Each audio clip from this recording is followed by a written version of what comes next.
Baik, Masya Allah. Luar biasa ya, maaf ya Alhamdulillah hari untuk ini ya. bisa bergabung. Apakah sudah bisa dimulai, Uma? Ya, kita mulai. Mohon maaf karena ada gangguan teknis dari Teman-teman, tadi. marilah kita dengarkan bersama-sama, simak bersama-sama kajian yang akan disampaikan oleh Uma Okistiana Dewi. Kepada Uma, dipersilakan. Baik.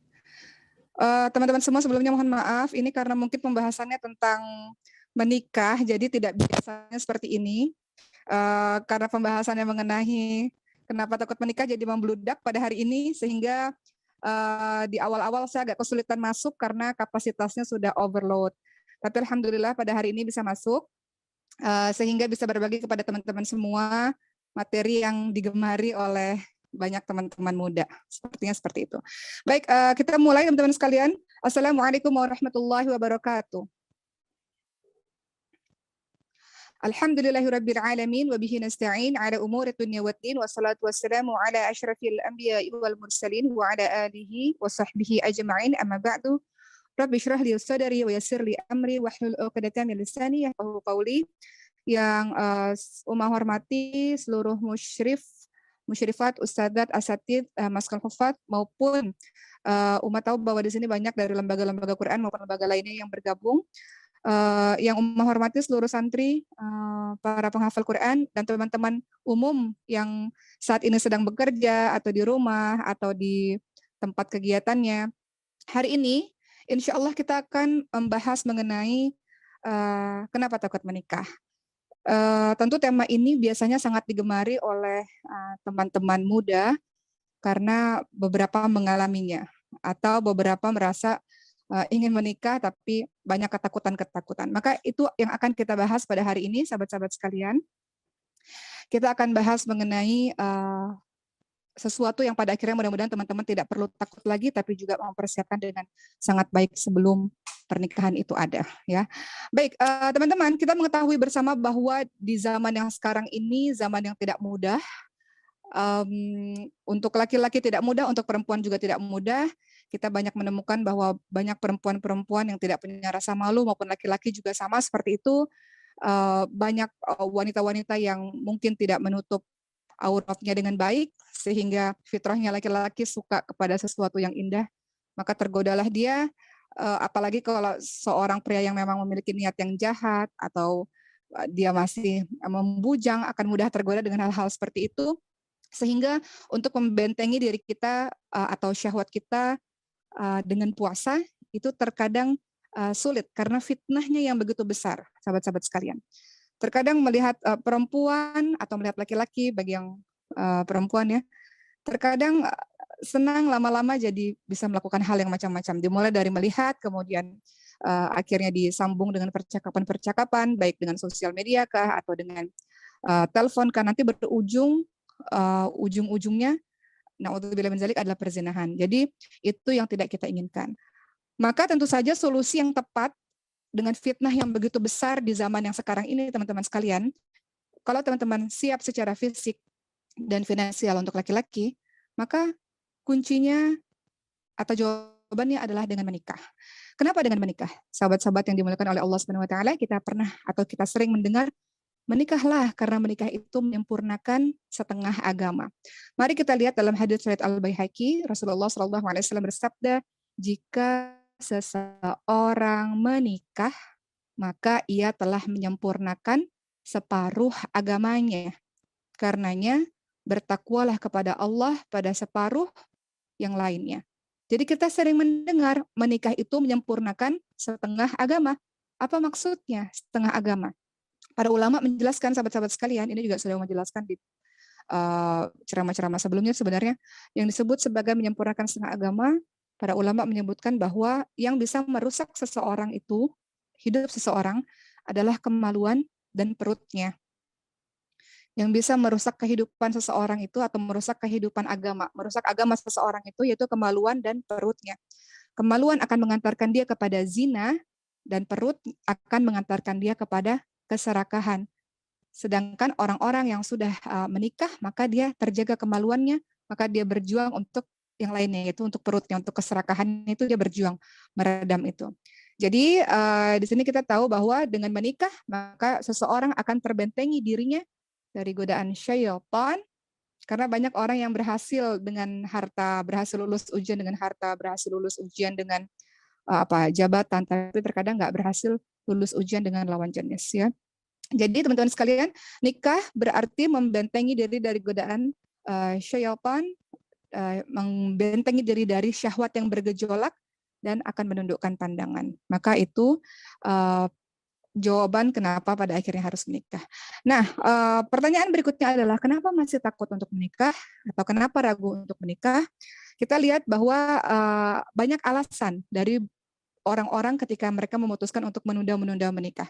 Ada yang mengatakan masih terlalu muda, ada yang mengatakan saya mau pacaran dulu aja untuk lebih mengenal, atau saya berteman dengan banyak perempuan, saya berteman dengan banyak laki-laki. Jadi menikah nggak mau, tapi pacarannya mau dan tidak tahu aktivitas apa yang dilakukan di dalamnya.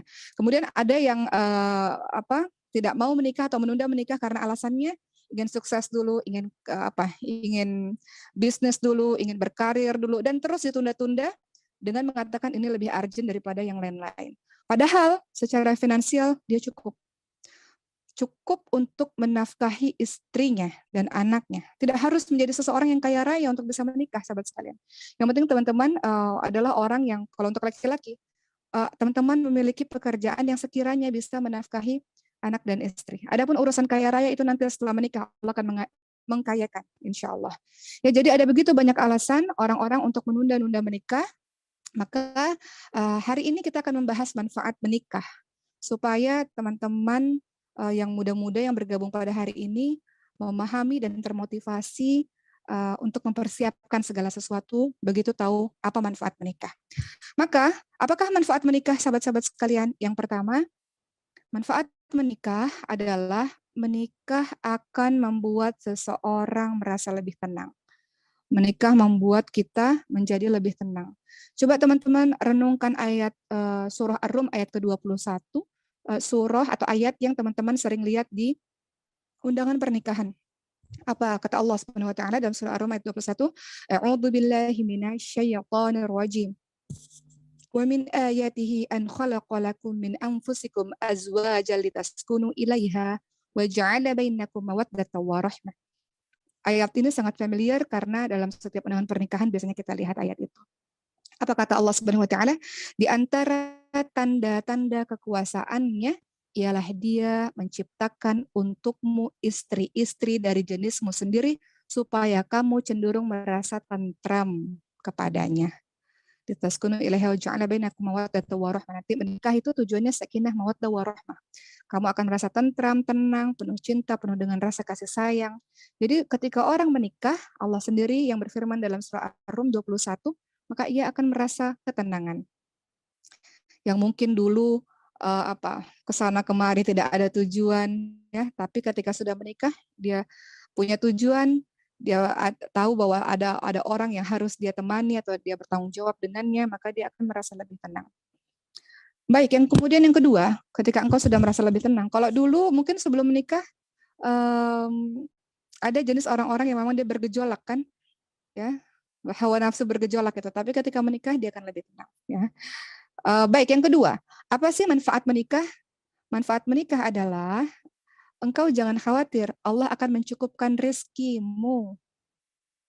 Jangan khawatir, Allah akan mencukupkan rezekimu. Dari segi finansial, banyak orang-orang yang sebenarnya dari segi finansial cukup, tapi selalu timbul was-was ketika dia menikah. Yuwaswisu fi sudurin nas minal jinnati wan nas. Setan itu membisikkan was-was. Setan itu membuat kita was-was. Setan dari jenis jin dan juga manusia.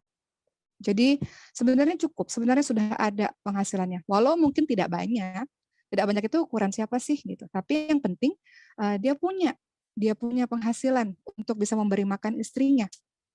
Jadi manfaat menikah yang kedua, Allah akan mencukupkan rezeki.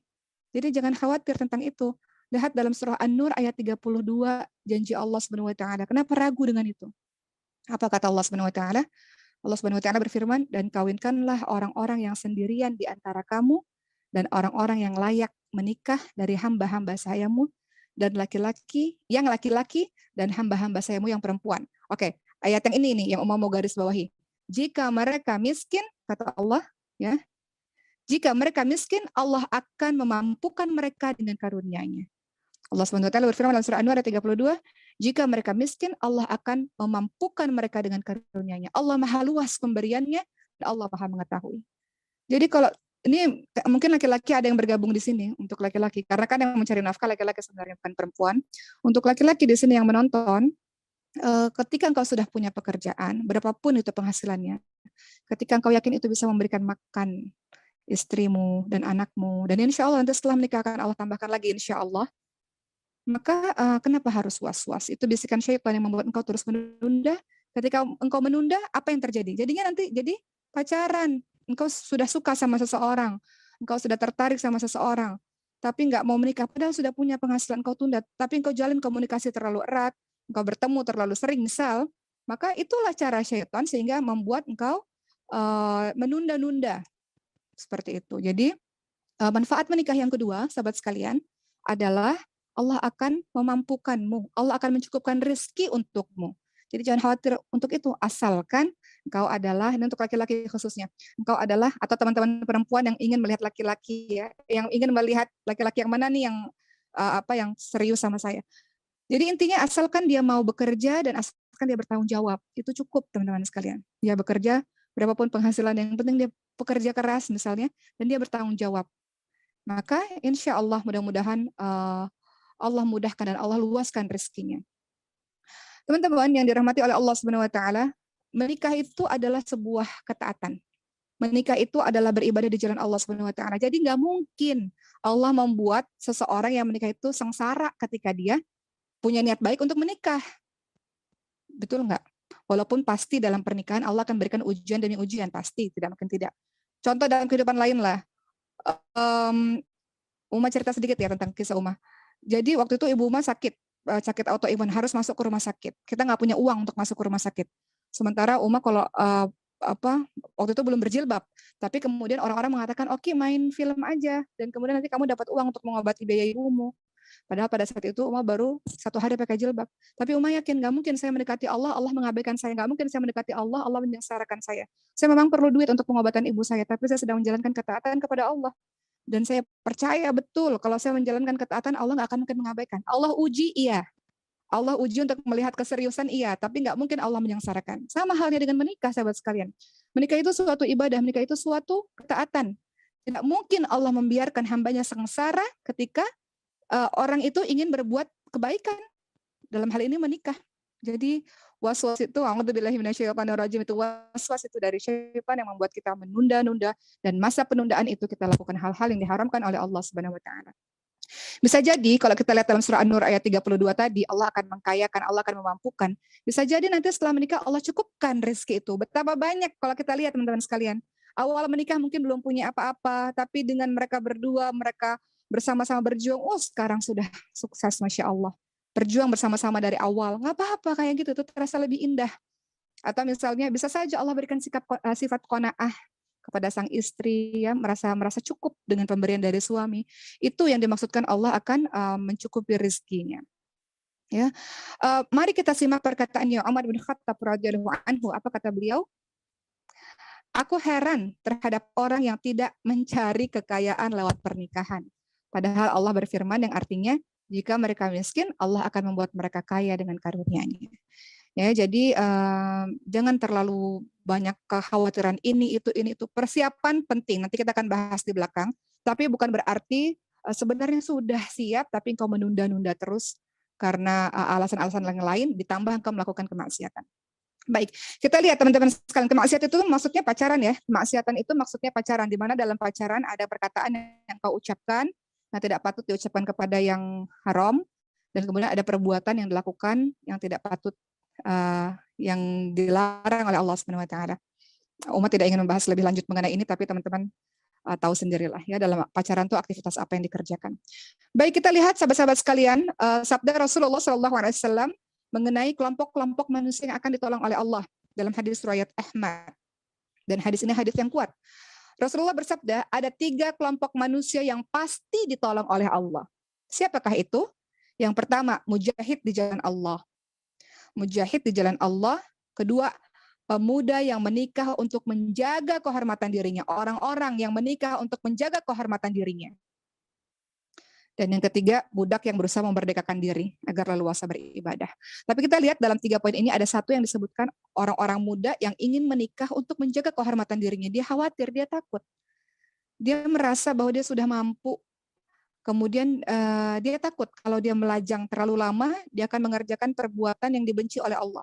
Karena manusia ini fitrah, teman-teman semua. Kita punya hawa nafsu, kita punya ketertarikan dengan lawan jenis. Menunda-nunda menikah, kita mengkhawatirkan diri kita sendiri melakukan perbuatan maksiat yang Allah benci. Maka kata Rasulullah, kelompok ini akan ditolong oleh Allah. Ditolong dalam keseluruhan hidupnya. Mereka yang ingin menikah untuk menjaga kehormatan dirinya.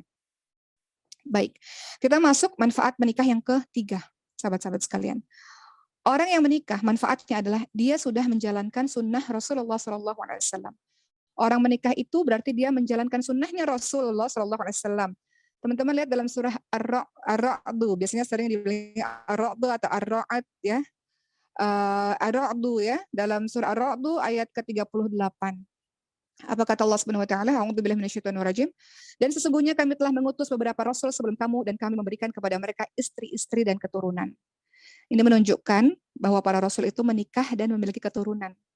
Maka kita pun diminta juga untuk seperti itu. Sahabat-sahabat sekalian, ingat bahwa Rasul senang dengan umatnya yang banyak. Kemudian kita lihat hadis yang lain, walaupun hadis ini hadis dhaif, hadis yang lemah, tapi kita bisa mengambil perkara yang baik dari sini. Apa kata Rasul? 4 perkara yang termasuk sunnahnya para Rasul, yaitu sifat malu, memakai wewangian, siwak, dan menikah. Jadi menikah itu artinya kita sedang menjalankan sunnah dari Rasulullah SAW. Yang menikah adalah termasuk umatnya Rasulullah. Yang keempat, manfaat menikah apa? Manfaat menikah akan menjaga kemaluan dan menundukkan pandangan. Kalau sudah menikah, akan terjaga kemaluan dan akan menundukkan pandangan. Sudah ada orangnya di rumah misalnya, ya, jadi kita bisa bersama dengan orang tersebut. Kalau tiba-tiba kita tertarik, bisa sama orang tersebut. Umar sengaja menggunakan bahasa yang tidak vulgar ya, bahasa yang ini mudah-mudahan teman-teman memahami. Jadi manfaat menikah yang keempat adalah dia akan menjaga kemaluan dan menundukkan pandangan. Sudah ada di rumah ya, kalau teman-teman merasa memerlukan, ada pasangannya di rumah. Apa kata Rasulullah Shallallahu Alaihi Wasallam? Wahai para pemuda, dalam hadis riwayat Bukhari Muslim ya, ya ma'syarasy syabab, man istata'a minkumul ba'a falyatazawwaj. Apa kata Rasulullah? Wahai pemuda, barang siapa yang memiliki kemampuan, yang di sini bahasanya adalah ba'ah, barang siapa yang memiliki kemampuan, maka menikahlah. Karena itu lebih menundukkan pandangan dan lebih menjaga kemaluan. Barang siapa yang belum mampu, puasa, karena puasa itu adalah perisai baginya. Pertanyaannya, yang dimaksud dengan ba'ah itu apa sih? Wahai pemuda, barang siapa yang mampu, barang siapa yang memiliki ba'ah. Mampu dalam hal apa sih di sini? Bukan sekedar mampu dalam hal biologis, tapi untuk laki-laki mampu dalam hal finansial. Ingat, mampu dalam hal finansial bukan berarti kaya raya, tapi mampu untuk menghidupi anak istrinya. Jadi yang dimaksud dengan wahai pemuda, barang siapa yang memiliki kemampuan dalam artian bukan hanya sekedar biologis, tapi engkau juga mampu untuk menafkahi, ya. Dan ingat tadi ya bahwa di awal berjuang sama-sama nggak masalah. Nanti lambat laun Allah akan luaskan, lapangkan rezekimu insya Allah. Jadi barang siapa memiliki kemampuan finansial, tidak hanya biologis, maka menikahlah.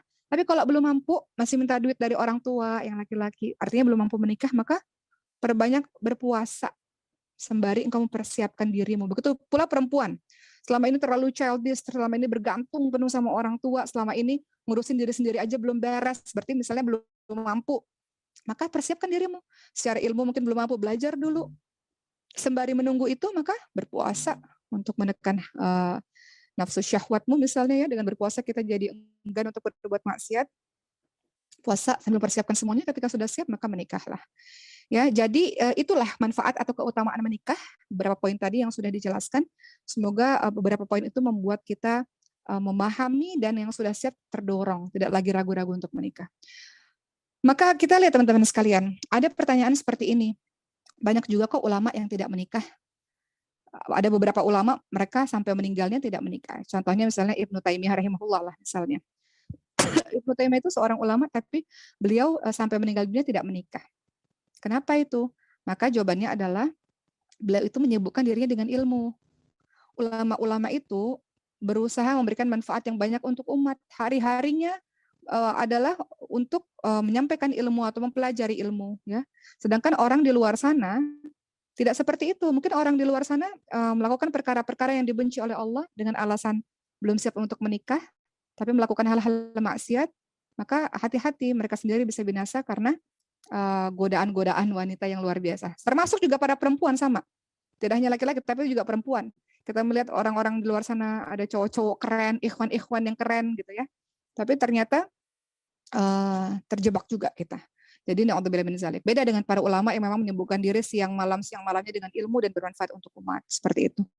Baik, persiapan apa yang harus dilakukan sebelum teman-teman memutuskan untuk menikah? Persiapan yang harus dilakukan sebelum menikah. Apa saja itu? Pertama, tentu harus ada persiapan mental dan fisik, itu harus.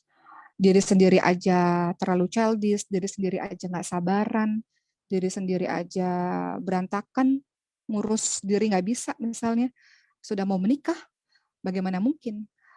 Jadi harus dipersiapkan mentalnya, bahwa menikah itu bukan sesuatu yang oh saya pengen ada yang nemenin saya, bukan begitu, tapi menikah itu perkara tanggung jawab. Engkau akan menambah tanggung jawab untuk mengurusi pasanganmu dan anakmu nanti. Begitu. Jadi pertama harus siap mental dulu dan siap fisiknya. Dalam artian fisikmu memang sudah waktunya, sudah memang siap untuk menikah. Kedua, persiapan yang harus dilakukan sebelum menikah, mantap hatinya, punya kemantapan hati. Jadi menikah itu harus dengan kemantapan hati. Kemantapannya dalam segala hal. Kemantapan dengan pasangan. Kalau setelah ta'aruf, teman-teman kan nanti ta'aruf tuh. Nah ta'aruf itu tanya tuh yang penting-penting. Nanti lihat di YouTube Uma judulnya Pernikahan Impian. Di situ Uma sudah jabarkan dalam ta'aruf itu apa saja sih yang ditanyakan. Termasuk dari sekian banyak ya. Kalau teman-teman ingin mengenal laki-laki, paling mudah lihat bagaimana cara dia dibesarkan dalam keluarganya. Karena itu akan mempengaruhi nanti ketika kalian menikah. Bagaimana background keluarganya atau bagaimana cara dia dibesarkan dari dalam keluarganya, bagaimana interaksi dia dengan keluarganya, dengan ibu, ayah, adik, kakak, itu rasa-rasanya nanti akan ada kemiripan dengan bagaimana dia bersama dengan kita nanti, dan juga tanyakan siapa teman-teman terbaiknya, siapa sahabat-sahabatnya, karena kata Rasul, seseorang sesuai dengan agama temannya. Tanya aja siapa sih 3 teman terbaik kamu misalnya, atau sahabat-sahabat kamu siapa misalnya, seperti itu dalam ta'aruf misalnya ya. Karena teman-temannya kurang lebih begitulah karakternya dengan dia, sama, hampir sama. Kata Rasul, siapapun yang berteman dengan minyak wangi, kecipratan wanginya. Siapapun yang berteman dengan pandai besi, maka akan kecipratan bau dan apinya. Jadi kalau mau lihat, dia ini orangnya kayak gimana ya, lihat aja sahabat-sahabatnya, pergaulannya seperti apa. Kira-kira dia begitu. Jadi persiapannya yang kedua adalah teman-teman harus memiliki kemantapan hati. Mantap dengan calon itu. Dengan segala macam ta'aruf dan pertanyaan yang sudah teman-teman berikan kepada dia, visi misi pernikahannya seperti apa, bagaimana cara dia mengelola keuangan misalnya, itu juga penting karena dalam pernikahan terkadang banyak perceraian karena masalah ekonomi ya. Dan lain-lain. Pernikahan itu ibadah seperti apa pelaksanaannya nanti. Jadi itu beberapa bagian pertanyaan ta'aruf. Nanti teman-teman istikharah. Istikharah itu bukan sekedar mimpi. Istikharah itu cara Allah menjawabnya adalah semakin engkau yakin dan mudah, maka itulah jawabannya. Tapi kalau semakin tidak yakin dan kayaknya sulit sekali proses menuju akad, berarti mungkin itu bukan jawabannya, itu bukan jodohnya. Gitu. Jadi istikharah artinya tidak melibatkan perasaan duluan. Jadi kalau orang ta'aruf itu dia senang sih senang, tapi dia netral dalam artian kalau jadi alhamdulillah enggak juga enggak apa-apa. Enggak ada orang ta'aruf patah hati nangis 7 hari 7 malam tuh enggak ada. Karena dia tidak melibatkan hatinya terlalu dalam, beda dengan pacaran. Sehingga hatinya nggak netral, nggak apa ya, nanti kalau sudah istikharah, nanti teman-teman mimpi terus teman-teman bilang, oh ini jodoh saya karena saya mimpi. Mungkin karena engkau berpikir tentang dia terus menerus sehingga engkau mimpi, karena hatimu sudah tidak netral, hatimu sudah jatuh cinta dengannya. Istilahnya kalau dia bilang masuk yuk lubang buaya, kita masuk lubang buaya. Jadi nggak begitu. Jadi dalam konsep Islam kalau kita mau ta'aruf itu, kalau jadi alhamdulillah nggak juga nggak apa-apa, alhamdulillah juga. Akhirnya mungkin ditemukan dengan yang lain. Ya, jadi kita tidak membahas ta'aruf hari ini, mungkin nanti di pertemuan-pertemuan berikutnya akan bahas ta'aruf, kita bahas fokus kepada ini ya, tema ini. Jadi ketika seseorang ingin menikah, persiapannya adalah dia harus memiliki kemantapan hati dengan calonnya itu, dan dia siap menerima kekurangan dan kelebihan pada calonnya itu. Kan dalam ta'aruf kan kita saling mengenal, kita saling melemparkan pertanyaan-pertanyaan penting. Kan kita jadi tahu tuh, kira-kira kalau nikah sama dia orangnya seperti ini. Jadi siap untuk menerima. Ingat manusia nggak ada yang sempurna, sebagaimana kita juga nggak sempurna. Dia nggak sempurna, kita juga nggak sempurna. Makanya menikah itu saling melengkapi sebetulnya. Bukan cari yang sempurna, karena nggak ada seorang pun yang sempurna. Dan juga kemantapan hati tidak asal-asalan dalam memilih. Oh, kan ada jenis orang asal-asalan. Udah pengen nikah nih, udah ngebut banget nih, udah deh siapa aja deh, siapa-siapa aja deh gitu.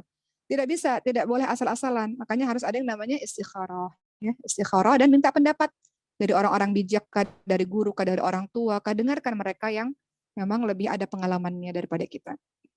Jadi kemantapan hati itu bukan hanya sekedar oh dia cantik banget ya, oh dia ganteng banget ya, oh dia pinter banget ya, oh dia apalagi, oh dia kaya banget ya, nggak begitu. Tapi kemantapan hati juga tentu saja agama yang dipentingkan. Banyak yang juga tanya, kalau misalnya dia sholatnya bolong-bolong gimana, tapi dia akhlaknya baik, maka Umar mengatakan dan selalu mengatakan kalau dia berani meninggalkan Allah, mungkin satu hari nanti dia juga berani meninggalkan hambanya Allah, yaitu dirimu. Ya, jadi urusan agama nggak boleh main-main. Cek aja ngajinya ya, atau cek sholatnya gitu. Ketika ta'aruf kan mungkin ada waktu yang dimana kita tahu bahwa dia meninggalkan sholat atau tidak. Baik, kita lihat teman-teman sekalian dari Abu Hurairah radhiyallahu anhu, Nabi Muhammad SAW bersabda, wanita dinikahi karena 4 hal. Teman-teman sering dengar ini ya, karena hartanya, karena kedudukannya, karena kecantikannya, dan karena agamanya. Hendaklah engkau mendapatkan wanita yang baik agamanya, niscaya engkau akan beruntung. Hasan Al-Basri mengatakan, kalau kita pilih dari agamanya, kalau kita pilih pasangan dari agama, kalau dia mencintaimu, dia akan sangat memuliakanmu. Tapi kalau dia tidak mencintaimu, dia tidak akan menzalimimu. Maka nggak ada tuh KDRT tuh. Orang-orang yang insya Allah, orang-orang yang mengikuti agamanya dengan baik, KDRT nggak ada. Karena Hasan Al-Basri bilang, kalau dia tidak mencintaimu, dia tidak akan zalim kepadamu. Begitu ya. Jadi di sini salah satu kriterianya adalah memiliki paras yang kita senang, atau yang cantik, atau yang ganteng gitu. Itu nggak apa-apa teman-teman sekalian.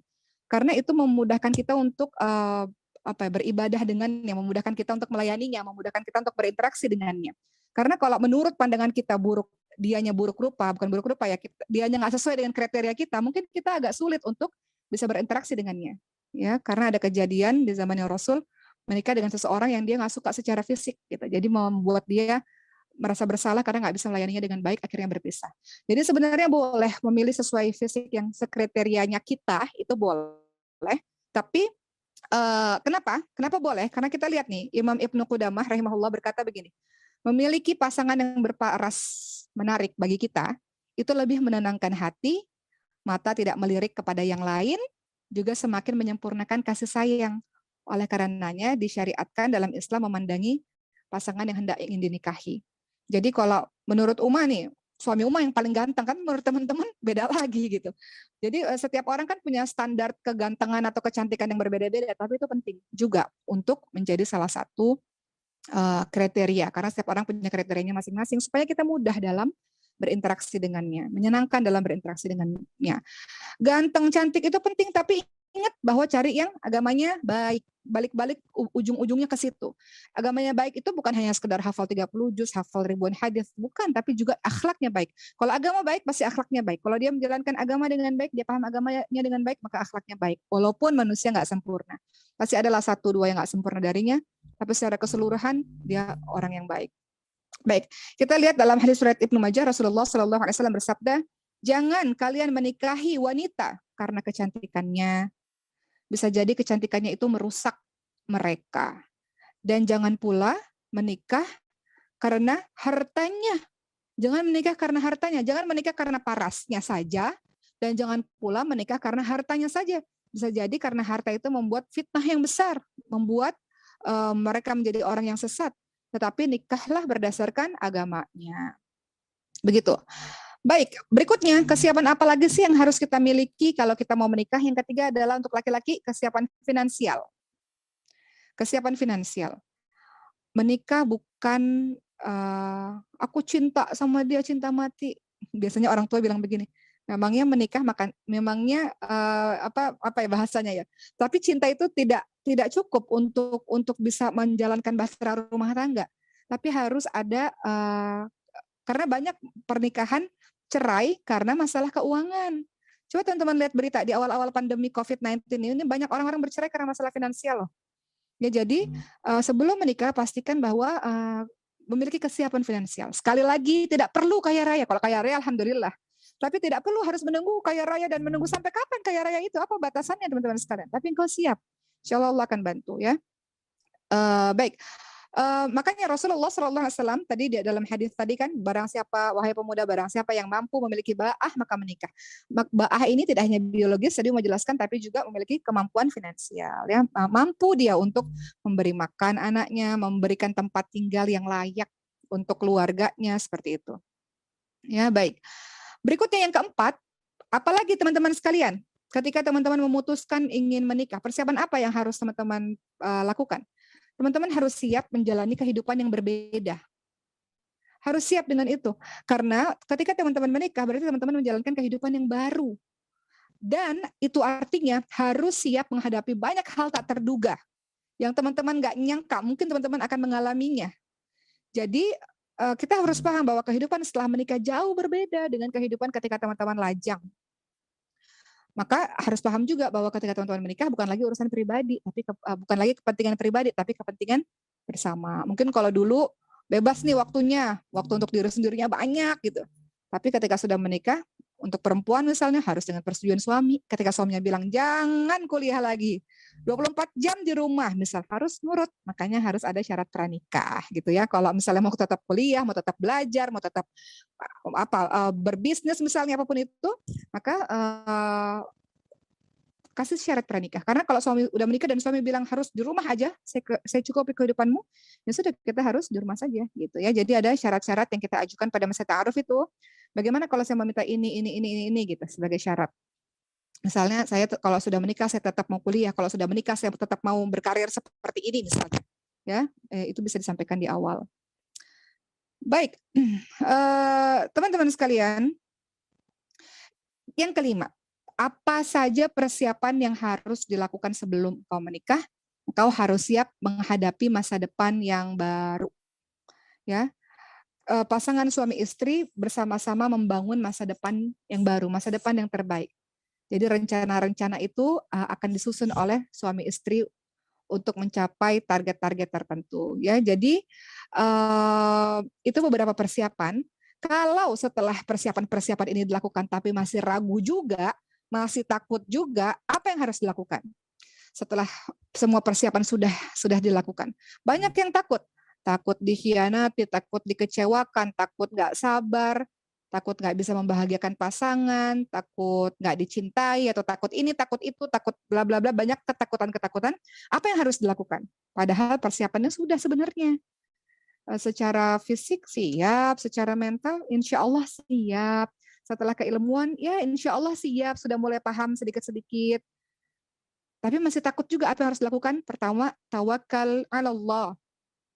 Bertawakal kepada Allah Subhanahu wa taala, dan Allah memberikan jaminan kepada siapa saja yang bertawakal kepada Allah Subhanahu wa taala. Teman-teman lihat dalam surah At-Talaq ayat ketiga. A'udzubillahi minasyaitonir rajim. Apa kata Allah Subhanahu wa taala?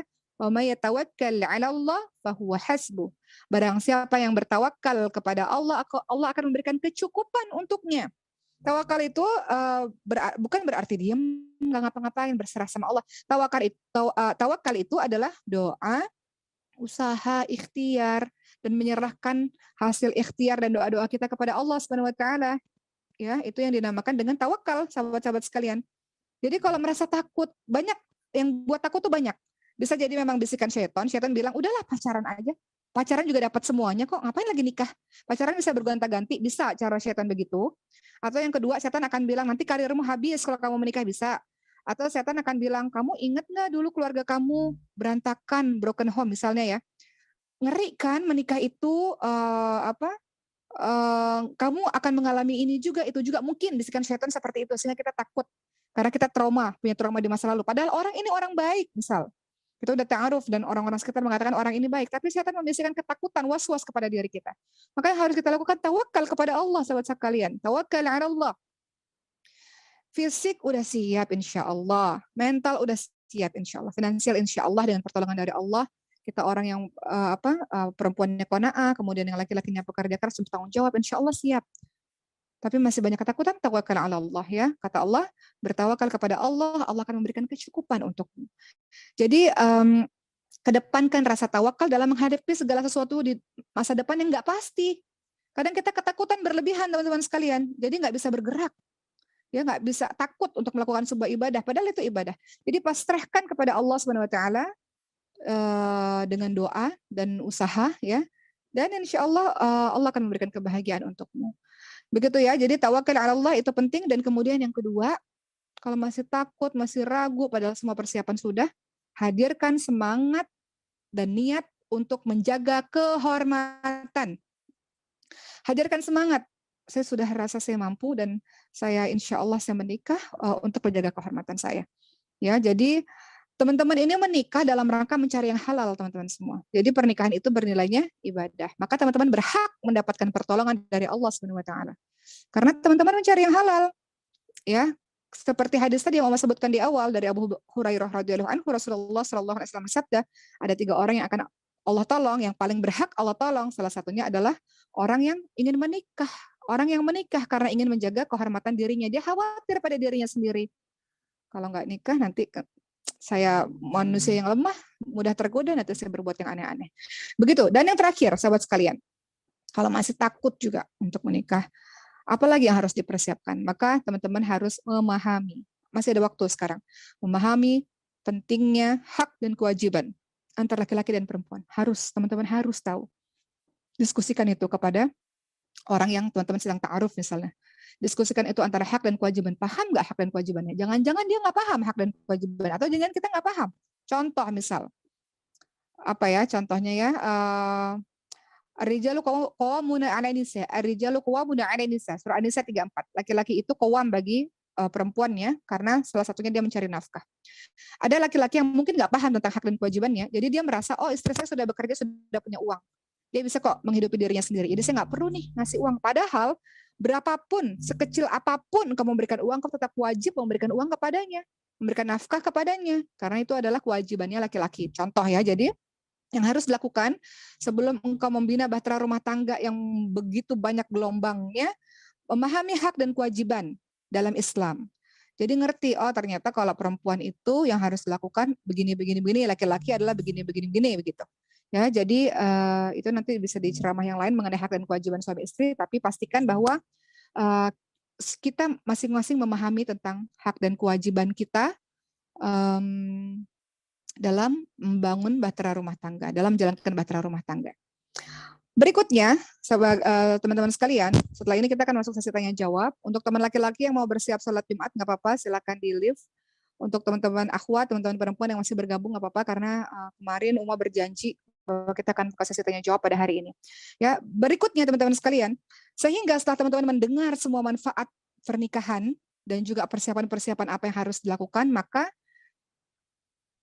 nasihat dalam tausiah ini adalah ketika teman-teman sudah mempersiapkan semuanya, insya Allah dengan pertolongan dari Allah, Allah menghapus segala macam was-was, maka memang yang lebih baik adalah teman-teman bisa menyempurnakan setengah agama teman-teman dengan menikah. Jadi bukan dengan berpacaran.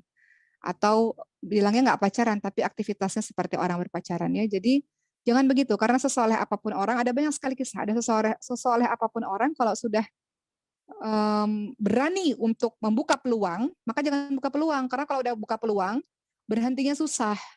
Jadi jangan coba-coba kayak orang apa ya, kayak orang udah basah kepalang basah gitu jadinya. Jadi jangan coba-coba gitu, karena kalau teman-teman coba-coba nanti berhentinya susah. Teman-teman udah mulai tertarik menjalin jadi susah.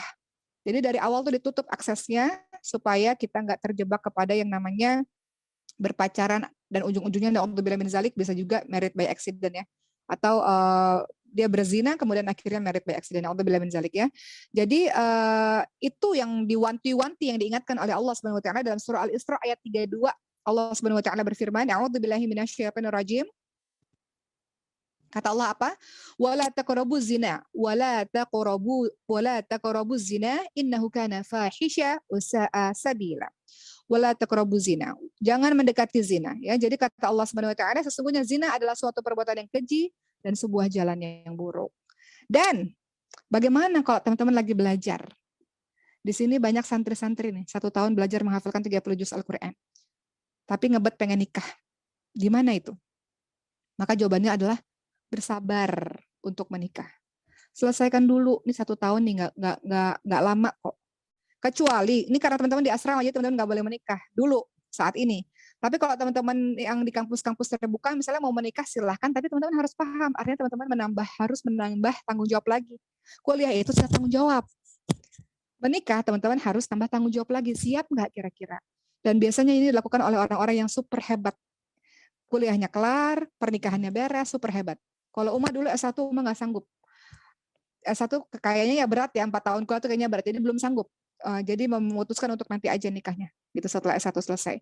Jadi bagi teman-teman yang sedang menempuh pendidikan, apalagi teman-teman yang di pesantren atau menghafalkan Quran, ingin menikah, masih ingin menuntut ilmu misalnya, tapi di satu sisi ingin menikah, apa yang harus dilakukan? Teman-teman bisa bersabar, ya,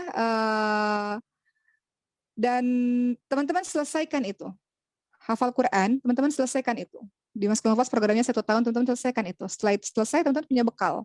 Sebagai seorang hafizah atau hafid, punya bekal untuk bisa mendidik anak-anaknya kelak. Atau bersama-sama dengan pasangannya nanti ketika teman-teman sudah menyelesaikan ilmu tersebut. Ya, banyak juga kasus-kasus orang-orang atau anak-anak yang kemudian merengek-rengek sama orang tuanya minta nikah, padahal diri sendirinya nggak siap untuk menikah. Jadi nasihat di sini artinya adalah fokus dulu dengan ilmu yang ingin engkau kejar, sembari menjaga dirimu, menjaga kesucian dirimu, dan kemudian kalau engkau masih ingin membahagiakan orang tuamu, nggak apa-apa, bahagiakan orang tua, tapi ingat, membahagiakan orang tua, fokus belajar, tidak diselingi dengan mendekat dengan perempuan-perempuan atau laki-laki lain. Karena itu artinya engkau mencampur niat baikmu dengan sesuatu yang buruk ya. Dan memang kalau engkau belum mampu menikah, maka puasa, perbanyak diri, perbanyak dengan ilmu-ilmu agama. Sebentar ya, Nak ya. Oh, sudah datang ini. Sebentar ya. Iya, sebentar ya. Maaf ya ada iklan. Jadi kalau engkau memang belum mampu menikah, maka apa yang harus dilakukan? Banyak puasa, belajar ilmu agama, sibukkan diri dengan perkara-perkara yang penting. Karena engkau sedang mempersiapkan bekal, nanti ketika menikah engkau praktekkan tuh ilmu-ilmu yang sudah engkau pelajari. Jadi mudah-mudahan dengan kesibukanmu itu membuat engkau lupa untuk sementara waktu tentang pernikahan, gitu. Ya. Jadi untuk teman-teman semua, kalau sudah mampu secara finansial, fisik, mental, dan lain-lain, silakan untuk menikah dan jangan takut lagi untuk menikah.